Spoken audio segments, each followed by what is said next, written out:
a todos, bienvenidos a este video en donde, como ya vieron, hoy voy a hablar acerca del fracking. Voy a hablar acerca de algunas generalidades de lo que es esta técnica, pero primero voy a presentarles qué son en general los combustibles fósiles, cuál es la diferencia entre los convencionales y los no convencionales, y dentro de los no convencionales voy a presentarles la técnica del fracking, y por último les voy a decir cuál es el problemilla que tenemos con esta técnica, que está trayendo ya varios problemas y no me quiero ni imaginar a mediano o largo plazo. Así que bueno, hoy voy a contarles eso, después voy a hacer otro video donde voy a contar un poco más sobre la historia de los combustibles. Pero bueno, ahora nada, me pueden seguir al Instagram, al blog, suscribirse, dar like, comentarme algo y bueno, arranco con el video.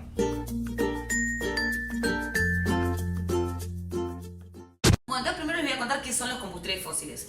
Los combustibles fósiles se forman gracias a la descomposición de materia orgánica en capas subterráneas de la Tierra, sometidas a condiciones de mucho calor y mucha presión. Esta materia orgánica puede venir de animales, puede venir de plantas, que sufrió un proceso en el cual se empezó a descomponer por acción microbiológica, y en condiciones de mucha presión y mucho calor se forman estos reservorios de combustibles fósiles que conocemos nosotros, que pueden ser el petróleo crudo o el gas natural. Esta particularidad de los combustibles fósiles es que hace que en realidad esto sea considerado una fuente no renovable de energía, debido a que esta descomposición de la materia orgánica se lleva a cabo a lo largo de miles y miles y millones de años, ¿sí? Entonces esto, digamos, sí es verdad que la materia orgánica que se está descomponiendo en este momento puede llegar a producir petróleo, pero como eso es un largo periodo de tiempo, muchísimo más largo del tiempo en el cual nosotros estamos extrayendo este petróleo, se considera que esta fuente es una fuente no renovable de energía, más allá de que esa energía provenga de la naturaleza. Entonces después tenemos dentro de las reservas de combustibles fósiles, tenemos reservas convencionales y no convencionales. Las reservas convencionales están caracterizadas porque estos combustibles están dentro de rocas, ¿sí?, que son porosas y por ende permeables al agua, ¿sí? Entonces el petróleo o el gas natural están comunicados entre las diferentes rocas, entonces es permeable al agua, lo cual significa que yo puedo hacer pasar agua por ahí adentro, este agua va a arrastrar estos combustibles y voy a poder extraer los combustibles de ahí adentro. En las no convencionales lo que pasa es bastante diferente, porque estos combustibles están adentro de rocas que están aisladas entre sí, entonces estos combustibles no se comunican entre ellos, porque estas rocas son no porosas. Entonces, al ser no porosas, también no son permeables al agua. O sea, yo no puedo hacer pasar una corriente de agua por ahí adentro y eso va a arrastrar el combustible. ¿Quieres venir? Sino que esto va a ser más difícil de extraer que en el caso de las fuentes convencionales de combustibles. Ahora voy a mencionar cómo son las técnicas de extracción de combustibles convencionales. O sea, qué se hacía hasta hace 20 años atrás, 10 años atrás en el caso de Argentina, porque las técnicas no convencionales se implementaron en el año 2011, en 2012. ¿Qué se hacía antes de eso? Bueno, lo que se hacía era perforar el pozo en donde ya se sabía que había petróleo, se perfora con un eje, este eje llega hasta donde están estos yacimientos, en donde está el petróleo, en estas rocas que están todas interconectadas entre sí. Una vez que llega ahí, lo que sucede es, como este reservorio está a alta presión, esa diferencia de presión que hay entre el reservorio y la tubería o la presión ambiente, digamos, hace que ese fluido fluya naturalmente hacia la superficie. Entonces se va extrayendo el petróleo, o sea, se cava el pozo, ese petróleo sube. Cuando esa diferencia de presión entre el reservorio y la presión ambiente empieza a igualarse, significa que ya esa fuerza impulsora que yo tenía antes, para la cual el petróleo salía, ya no existe más, con lo cual se implementan sistemas de bombeo que van a funcionar para sacar ese petróleo de ahí. Hasta que sale todo el petróleo, se saca el tubo, nos vamos, queda el suelo destruido. No, bueno, pero bueno, ya está. Ahora, ¿qué pasa con los no convencionales? Las técnicas de petróleo no convencionales obviamente implementan técnicas diferentes, porque el petróleo o el gas están almacenados ahí de forma diferente. Yo no puedo, como en los convencionales, insertar un eje y sacar ese petróleo que fluya naturalmente, justamente porque eso está adentro de una roca y está aislado del resto del sistema. Entonces va a funcionar diferente. ¿Qué se hace entonces? Lo que se hace es, al principio, al igual que los convencionales, lo que hago es insertar un eje y perforar el suelo hasta llegar a donde yo tengo las reservas. Una diferencia grande entre las convencionales y las no convencionales es que en general las reservas de hidrocarburos no convencionales están en alturas bastante más bajas. O sea, en general las convencionales pueden estar entre 1000, 1500, 2000 metros abajo del nivel del suelo, mientras las no convencionales están cerca de 3000, 3500.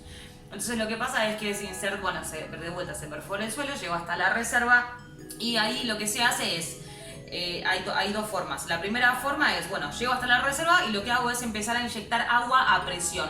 O sea, hago pasar agua por la tubería por la tubería a alta presión. Esa agua también, ese fluido que pasa por ahí es un 95% de agua, 4,5% de arena y 0,5% de químicos. Bueno, entonces lo que se hace es inyectar agua a presión y esta agua a presión lo que va a hacer es fisurar las rocas que están alrededor. Entonces esas fisuras van a hacer que pase el combustible y ese combustible va a poder fluir por la tubería y va a poder ser extraído para después de ahí sacar el petróleo o el gas natural o el combustible, digamos.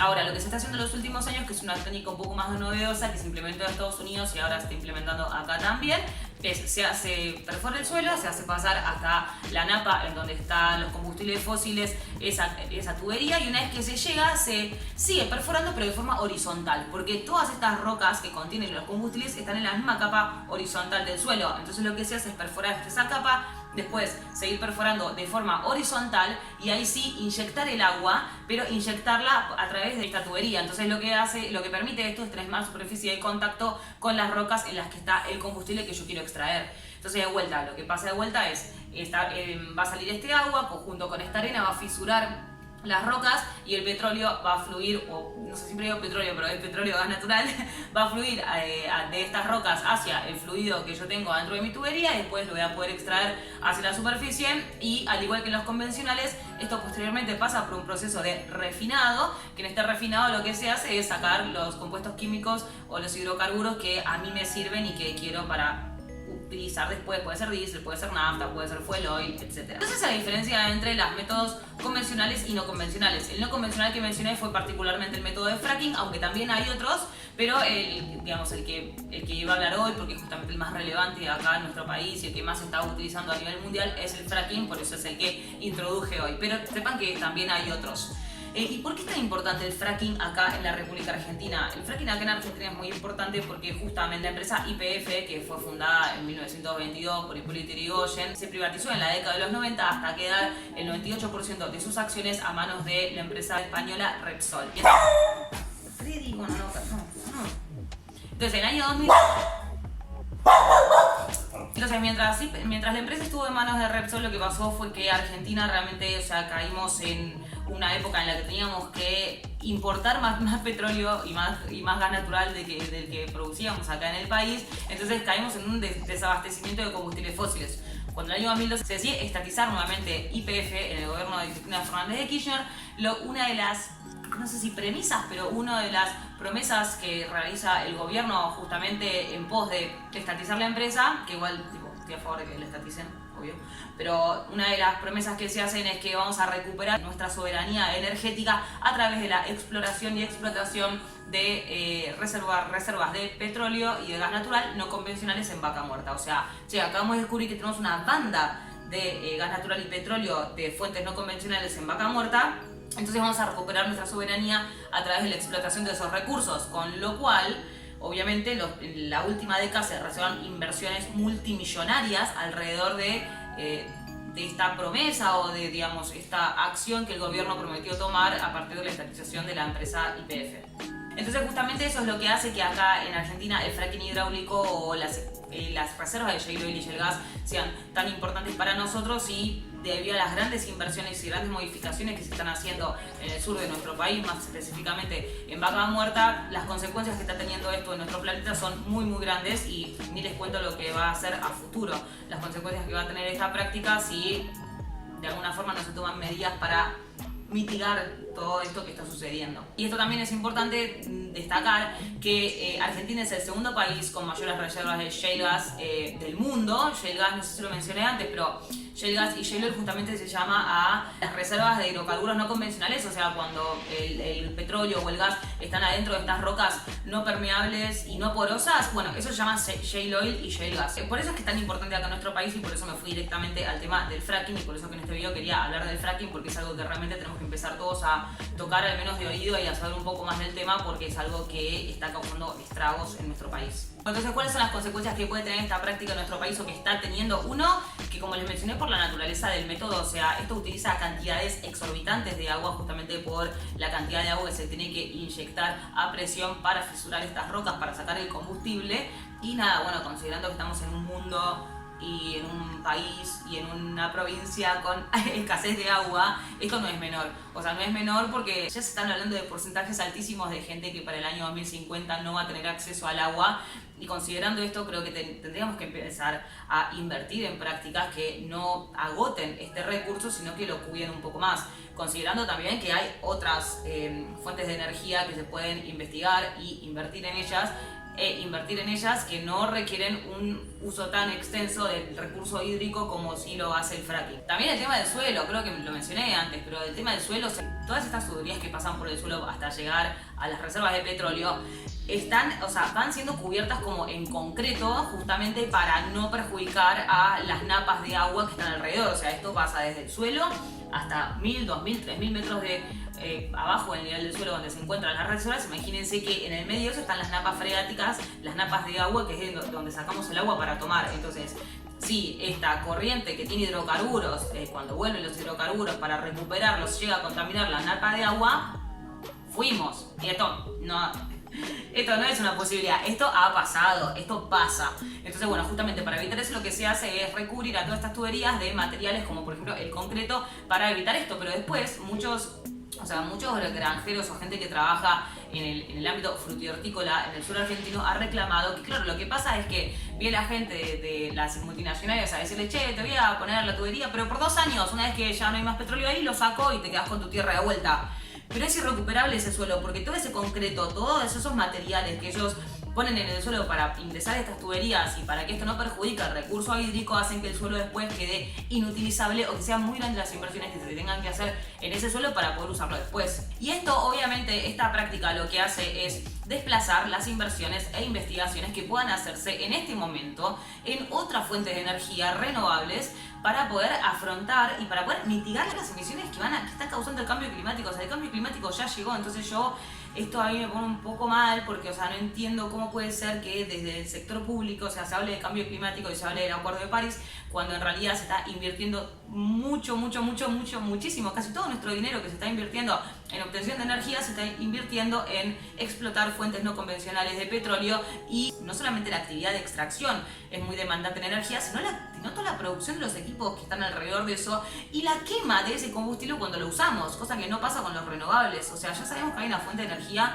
ahí les voy a mostrar un gráfico que tiene una huella de carbono muchísimo menor a esa. Entonces no entiendo por qué el gran porcentaje de las inversiones que se están realizando en energía se están realizando en explotar esas fuentes de petróleo y no en investigar, como se está haciendo en muchos países a los que tomamos de ejemplo muchas veces, como por ejemplo en Europa, en investigar y en financiar y en invertir y en profesionalizar a gente en el campo de las energías renovables o nuclear o hidráulica, que ya sabemos las cuales ya sabemos que tienen un impacto mucho menor en el planeta. Entonces, en un momento en el que estamos en una emergencia climática, que estamos con el cambio climático tipo acá en la puerta de mi casa, o sea, el cambio climático ya está acá, no entiendo por qué seguimos invirtiendo todo nuestro dinero ahí. Y acá por último voy a terminar con una conclusión. Después en mi video que viene voy a ir una por una a todas las consecuencias ambientales que tiene el fracking en Vaca Muerta. Lo que pasa es que se me va a quedar muy largo el video y después nadie lo ve porque es muy largo. Entonces este video dice, bueno, qué es el fracking, todo lo que ya les conté y algunas conclusiones medio filosóficas. Pero lo último que les quiero decir es que hay dos formas que tenemos para combatir el cambio climático. Tenemos las medidas de mitigación y las de adaptación. Las medidas de mitigación son las medidas que buscan bajar las emisiones de dióxido de carbono que generan las actividades que utilizamos para, digamos, nuestro día a día. Y las medidas de adaptación lo que son medidas que se utilizan para adaptarnos a lo que ya está sucediendo, que es el cambio climático. O sea, lo que hacemos es intentar adaptar nuestras ciudades sobre todo las más vulnerables, para que las consecuencias del cambio climático no sean tan graves como las que podrían llegar a ser si no tomáramos estas medidas. Ahora, lo que yo digo con esto es que estamos ahorrando mucha plata en mitigación, porque obviamente al invertir todo nuestro dinero en un combustible que ya sabemos que genera altísimas emisiones de dióxido de carbono, estamos ahorrando plata en mitigación porque no le estamos invirtiendo ahí. Pero esta plata que estamos ahorrando nos va a salir muchísimo más cara en medidas de adaptación cuando el cambio climático se nos venga encima y tengamos que empezar a preparar todas nuestras ciudades para terremotos, huracanes, inundaciones y todo lo que se está por venir en los próximos años si no frenamos esto. Entonces, lo barato sale caro, diría mi mamá. Entonces, bueno, la realidad es que tenemos que empezar a tratar de que si nosotros tenemos la posibilidad de tomar acciones, tomar medidas o de levantar la voz, decir, che, tratemos de hoy si podemos invertir en mitigación y ahorrar en adaptación, que al fin y al cabo no es más que una inversión, porque ya les digo que no soy vidente, pero toda esta plata que estamos ganando en vaca muerta lo vamos a perder por 100 el día que las consecuencias del cambio climático nos vengan. Así que bueno, un poco bajón, pero la verdad que hablar del cambio climático es bajón. Pero bueno, es lo que pasa, chicos, es lo que está pasando ahora. Yo lo que trato es que nos informemos, dar toda la información que puedo y bueno, nada, si tienen más preguntas me pueden comentar, decirme lo que piensan de este tema. Me encanta escuchar tipo sus opiniones, lo que piensan y que debatamos, pues justamente nosotros digamos, somos los que tenemos que estar bien metidos en este tema y debatir es una muy buena forma de aprender también. Así que nada, espero que les haya gustado. Vean el próximo video que voy a hacer, que es acerca de la historia y algunas consecuencias ambientales del fracking. Así que, y nada, nos vemos en la próxima.